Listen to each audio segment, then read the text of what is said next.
South Africa is heading towards 200 days without load shedding.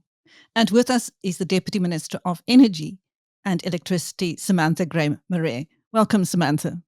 Thanks so much for having me, Chris. It's always such a pleasure chatting to you. The last time you and I spoke, we were still in the dark ages. You were still on the opposition benches.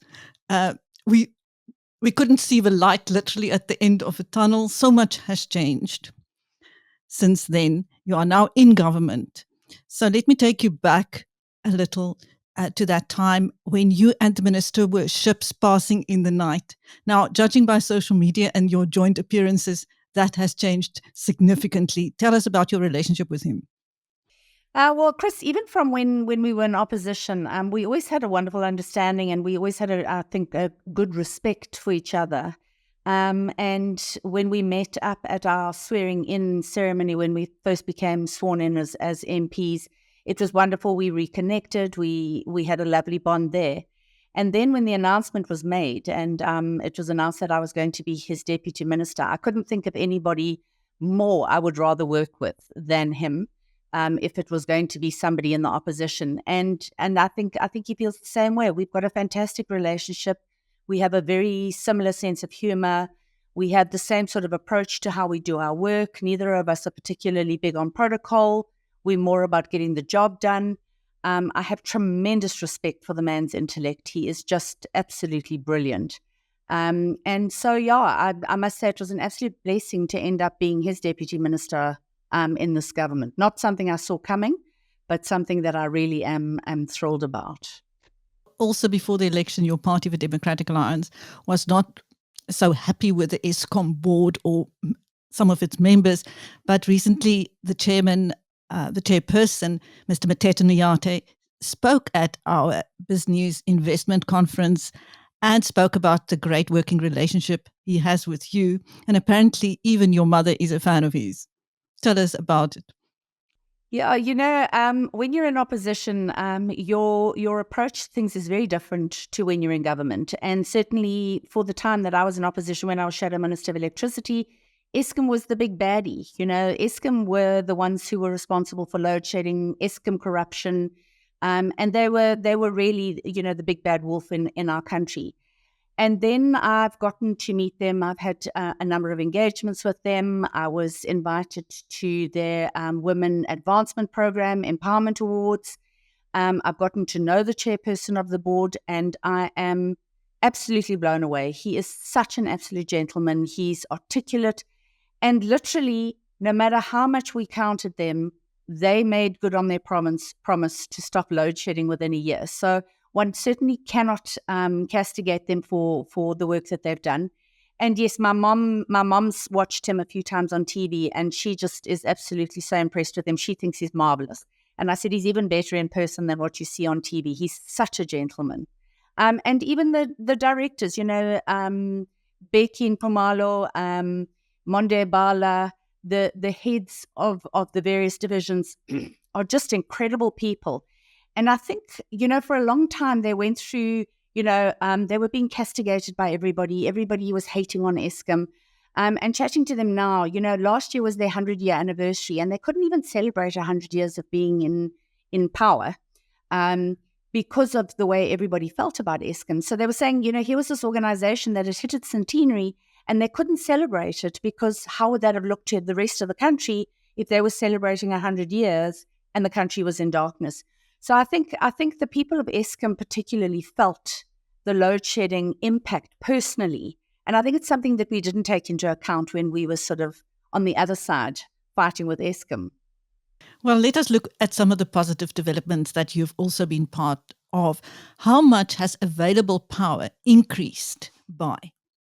So when the minister took over that position, I think we were sort of languishing in the 50s in terms of energy availability factor. And now I know that some of the power stations are well over the 80s. I think the average has been around about the late 60s, early 70s. And we were promised 65% EAF by March this year, and nobody believed that was ever going to happen. And that has definitely happened. And, it's evidenced in the things like the other day, both units at Kuburg went down, the Unit 1 minor fault. nobody even noticed. It didn't impact on us. There was no load shedding as a result of it, whereas a year ago, that would have had been a stage 1 load shedding upgrade. So definitely in terms of the work that's been done by ESKOM in terms of their planned maintenance on their plants, I think that's had a huge bearing. And they've also put good, competent people into positions at those power stations. And I think that's made a huge difference as well. And then obviously the lower demand, because of load shedding, people went out and got rooftop solar. And that's obviously played a big role in lower demand on ESKOM's resources. Well, with the snow recently, I think we would have probably been in stage 9 if this happened last year. There has been an impact on the ESKOM supply in those areas, but again, we've been able to contact ESKOM, we've been able to escalate the issue, and they've been, they've jumped to try to resolve it as quickly as possible. So there's definitely a different feeling around ESKOM, and there's definitely a different approach in how they're doing business. Can you tell us how much you have saved the taxpayer on backup power in the past 12 months? So I haven't got the very latest figures, but at the last check, the saving on diesel. So what they did was we've got what we call open cycle gas turbines, and those are used when our power peaks, just to counter the effect of the drawing of power on the utility. And the open cycle gas turbines should only be used at about 10% of their capacity. During load shedding, they were being used at about 60-65% of their capacity. And as a result, we spent over 30 billion Rand in diesel in the last financial year, trying to keep load shedding at lower stages. This year, so far, I'm aware that we have saved over 10 billion Rand in diesel because we're not using them other than for the peak times when they would ordinarily have been used. Now, what is the long-term strategy for power supply in South Africa? So as we say to people, we don't have load shedding. We haven't had it for over 180 days, but it doesn't mean we're out of the woods at this stage. We still don't have the capacity should the demand suddenly spike, should there be a drop-off in terms of our power supplies. We're not able to necessarily navigate through that. So we're looking at a number of interventions. Obviously, we've spoken a lot about nuclear being a possibility and looking at a nuclear build of about 2,500 megawatts. Gas is becoming more critical, so we're looking at importing gas more substantially, particularly for our large gas users. And then with the just energy transition, we are having to look at how we decommission our power plants that are coal-fired.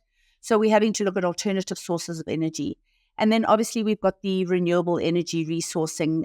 There are major projects in the pipeline. We've got a South African Renewable Energy Master Plan that is about to be distributed for public comment in October, and that will obviously look at the renewable energies. So that's your solar, it's your wind, it's your battery storage. And then we're also looking at alternative technologies like green hydrogen as fuel sources. So there are a number of interventions that we are investigating. We have to change our energy mix. We have to come away from coal-fired power stations because obviously with the introduction of the cross-border adjustment mechanism, we are going to be taxed as a country on anything that goes to Europe that isn't using green energy. So there are a number of interventions that we're looking at, some of them more long-term than others. But we are working tirelessly to make sure that we up our energy provisioning while we also meeting the needs of our decarbonisation. Now, while people are absolutely elated with ESKOM's performance, they are not happy about the proposed tariff increases, Samantha. What can you say about that? Yeah, it's a really difficult scenario because we've got a whole new structure of ESKOM that's coming into play because obviously with the unbundling of ESKOM, we now have the transmission side of ESKOM, and then we have the generation side and we have distribution. So it'll be 3 separate organizations, and we have to fund that unbundling in some way. But absolutely, we agree with you that the proposed hike is not tenable for the average person. People are already battling. We are finding that there is a huge energy poverty that's happening in this country, where people are having to literally choose between putting food on the table and paying for electricity. But obviously, our main focus is going to be on what we call the 3 A's in our ministry, and that's access, affordability, and availability. So we have to address all 3 A's if we're going to make sure that we have a stable, sustainable supply of electricity, that people do have access to it, but it has to be affordable. So we are looking at the energy pricing policy. We're reviewing that. We've got that going through a number of iterations with various stakeholders. I know that ESKOM have just applied for a huge tariff amendment. We have to review the tariff structures. There's a lot that we have to do. And we're also going to look at how we repurpose some of the grants that are used for electrification, so that we can look at ways where we can take people off the grid, so that people are using off-grid solutions, which are not necessarily then incurring the additional tariff costs. So there are a number of interventions that we are investigating, but right now it's very concerning because we don't know how we're going to address it. We have to look at cost of supply, we have to look at affordability, and we have to balance the two to make sure that ESKOM is obviously getting what it needs in order to continue to provide electricity, but that people are not being forced to choose between power and food. Between the devil and the deep blue sea, it sounds like. Lastly, what are your ministry's priorities going forward now? So in terms of the way our ministry is structured, I have specific delegations that I've been assigned. So I have several of the power stations that will fall under me. I have several of the provinces that will fall under me. So those will, I will obviously be responsible for making sure that those are all functional. One of the big things that I have is, and you'll love this, is that you and I spoke several times about smart meters. So demand side management and energy efficiency are under my delegations. So I will now be responsible for finding smart meter interventions. We will be looking at the solar water heater program, which has been an unmitigated disaster. We need to review that. But we're going to be focusing quite a lot on energy efficiency and how we can start making that not only a priority in terms of a lack of reliance on energy, but also on creating jobs around that. Everything we do now needs to be looking at how we alleviate poverty and how we create jobs in this country. So every single aspect of what we do will now be focused on, if we're doing energy efficiency programs, how do we create jobs around that and create a new industry, particularly with the decarbonisation and the JET-P strategy. So a lot of what we'll be doing is very people-centred. And then we'll also be looking at things like emissions is a big focus of my delegations, carbon, the reduction of carbon emissions. So I think those are going to be some of the major priorities that we will be focusing on going forward from our side. Obviously, the minister will be looking at some of the big things, and then I have the nuclear side of our department will also fall under me. So we'll be looking at the new nuclear build. But we also want to destigmatize nuclear in this country, and we want to make people understand that nuclear is not necessarily just about energy, but is also, there's nuclear medicine, and we supply 20% of the world's radioisotopes. Currently, we used to supply almost 100%. So we want to up our game in terms of our nuclear capabilities, not just in the energy space, but also around things like nuclear medicine and nuclear research and development. So those are some of the priorities that we are looking at in our section of the ministry. Any last words you have for the consumer of power? Well, we're going to be coming at you around energy efficiency and using energy more efficiently, and also making sure that we start to understand that although our resources are finite, we have to make sure that we are using them in a way that is pragmatic and practical.